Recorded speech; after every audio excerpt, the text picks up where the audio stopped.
The internet has a memory. Every post, every like, every comment. Even when you think you're anonymous, the internet remembers. Today's story is about a murder that went cold until someone, somewhere, left one comment too many. And in that tiny digital footprint, investigators saw the shadow of a killer. On a quiet night in 2016, 28-year-old Emily Hart was found murdered in her apartment in Spokane, Washington. There was no forced entry, no signs of struggle. Her phone and laptop were missing, but there were no fingerprints and no eyewitnesses. The only thing missing, some electronics and her smartwatch. Neighbors said she kept to herself, worked remotely, had a few close friends, but no drama anyone knew about.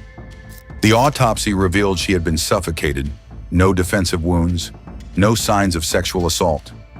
Everything felt planned, clean, intentional. Police followed every lead, digital breadcrumbs, bank records, deleted messages. But whoever had done it had been careful, very careful. Everything had been wiped. The trail went cold. Emily's parents never gave up hope, but hope was all they had. The case faded from headlines. It sat in a folder labeled unsolved. Until one night, 5 years later. A detective revisiting cold cases was watching a true crime YouTube video. The case of Emily Hart was featured. In the comments below, one line stood out. She didn't scream because she knew him. The video had never mentioned anything about whether she screamed or if she knew her killer. That comment was too specific. It was flagged and investigated. The account was anonymous, no activity, no image, random name. But YouTube keeps records, IPS, logins, device data. The same IP kept showing up. It was traced to Travis Dean, a 33-year-old warehouse worker who lived just 20 miles away. He had no criminal record, no connection to Emily. On paper, he was clean. But in 2015, he had followed her on Twitter and unfollowed the day after she died. As investigators looked deeper into Travis's online activity, the truth became disturbing. He had visited Emily's archived social media profiles dozens of times in the weeks before her death. Digital obsession mistaken for a real bond. To Emily, he was a stranger, but to him, she was everything. Phone records showed no contact between Travis and Emily, but cell tower data placed him near her apartment 3 times that same week. The final ping was at 3:12 a.m., just 40 minutes before her smartwatch disconnected from her home Wi-Fi. Police searched his home. In a storage bin, under old electronics, was a scratched-up smartwatch. Emily's initials were engraved on the back. Travis was brought in. He denied everything, claimed he bought the watch at a garage sale, said he didn't know who Emily was, but investigators didn't press. They waited, and slowly, he cracked. He admitted to meeting her once at a party, that he became obsessed, that he followed her online. He said he just wanted to see her one last time. The YouTube comment became central in court. Behavioral experts testified that it was written in a tone suggesting first-hand knowledge. Emotionless, confident, specific. But the account had been created only weeks earlier. It had posted just that one comment. It wasn't a guess. It was a slip. Travis Dean was charged with murder. The prosecution leaned on the digital evidence, the IP trail, the watch, the comment. The jury took just hours to convict him. He was sentenced to life in prison. Emily's parents sat through every day of the trial. Her mother said, "He watched us grieve for years, and then he left that comment like he wanted to be caught or noticed." When the smartwatch was found, her father said, "A piece of her came home. Not enough, but something." Emily's name became more than a file. It became a message. Travis didn't leave behind blood, or a note, or a call.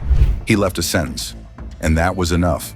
No dramatic chase, no gun, no getaway, just a comment on a video. Maybe this is the world now, where our digital whispers last longer than we think, for better or for justice. What do you think? Are we already living in an age where even our throwaway comments can betray us? Let us know in the comments. And for more stories where the smallest digital trace unravels everything, subscribe to Criminal Chessboard. To this day, no one knows why Travis commented on that video. Was it arrogance? Was it guilt? Or was it some twisted attempt to reclaim control over the story?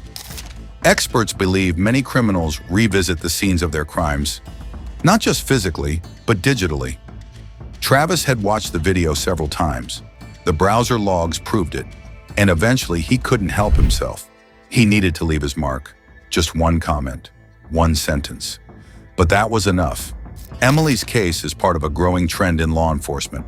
Today, it's not unusual for detectives to scan YouTube, Reddit, or even gaming forums for clues, especially in cold cases. People talk, people post, and sometimes people confess. Digital trails, once invisible, are now evidence. In Travis's case, there was no physical proof linking him to the scene, but the comment was the crack in the wall, and once it split, everything poured through. Emily Hart's story isn't just about a senseless death, it's about how even the smallest action can reveal everything. For her parents, the pain of loss will never fade. Their message is simple. Someone who seems invisible might still be watching, and someone grieving might still be waiting. Today, Emily's name lives on in school presentations, internet safety seminars, and cold case conferences, because her case reminded the world that justice doesn't always roar. Sometimes it whispers.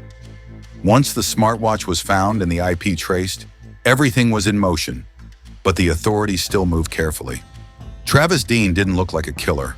No violent record, no strange behavior in public, just a quiet man with a quiet job, living in an ordinary neighborhood. That's what made it all the more unsettling. Investigators began surveillance.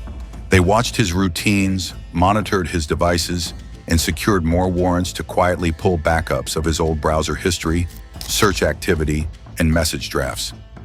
Behind the scenes, prosecutors were preparing one of the most digitally driven murder cases their office had ever filed. Then on a cold Thursday morning, officers pulled up to Travis's home. There was no resistance, no flight attempt. Just a blank stare as he opened the door. Travis barely said a word as he was handcuffed. The officers said it was like arresting a ghost, someone who had already accepted his fate. Back at the station, every detail mattered. His phone was seized, his browser cache recovered. Even deleted drafts of emails showed him revisiting Emily's name. The comment under the YouTube video had been the spark, but now there was fire. When the trial began, the courtroom filled with a tension no one could quite explain. The prosecution didn't have a smoking gun, no eyewitness, no DNA. What they had was a pattern, a story told through ones and zeros. A man who digitally followed his victim for over a year. A cell phone pinged near her apartment in the middle of the night. A comment that revealed more than it should have. A watch hidden and forgotten, carrying her initials, like a final whisper. They argued it was obsession, not murder. But obsession, the prosecution countered, can become deadly. When the jury deliberated, they weren't just evaluating evidence. They were assembling a digital puzzle, and when all the pieces clicked into place, there was only one picture they could see. Travis Dean was found guilty of first-degree murder. The sentence, life in prison without the possibility of parole. And just like that, justice was done.